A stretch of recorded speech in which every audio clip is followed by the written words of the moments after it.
Qu'est-ce qu'on sait de cette bataille qui a donc coûté la vie à exactement 49 soldats russes? Eh bien, cette bataille, elle aurait eu lieu dans la ville de Staromayorsk. Vous voyez, on est vraiment au sud de Velika Novolivska, qui est un autre grand front où des combats ont lieu actuellement. Un autre front qui est d'ailleurs, vous le remarquerez, bien plus grand que celui de Robotyne. En tout cas, ici, les Ukrainiens sont parvenus à reprendre un territoire plus large.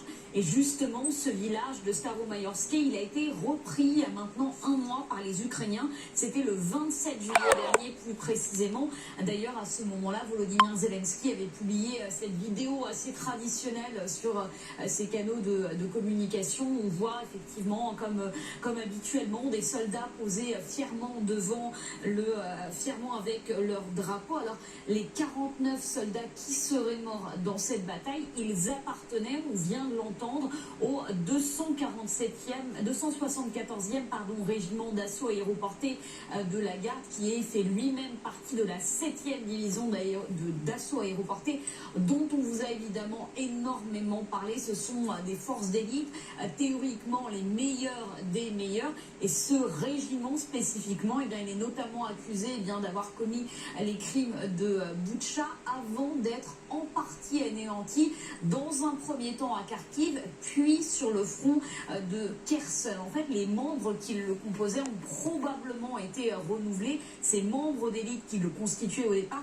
ont probablement été remplacés par des soldats moins expérimentés, d'où peut-être ce massacre avec quasiment 50 personnes tuées. Alors, il faut savoir que ce régiment, il n'était pas déployé sur ce front depuis très longtemps, puisqu'il était auparavant à Orikhiv. Et c'est là qu'il aurait été déplacé fin juillet. Pourquoi fin juillet? Eh bien, c'était à ce moment-là que les Ukrainiens commençaient à enregistrer une percée. Leur mission, la mission de ce 174e régiment, c'était tout simplement d'empêcher l'accumulation de soldats ukrainiens, des soldats qui étaient évidemment nécessaires à la poursuite de l'offensive vers le sud. Autrement dit, empêcher l'hémorragie ukrainienne de progresser encore plus en avant vers le sud.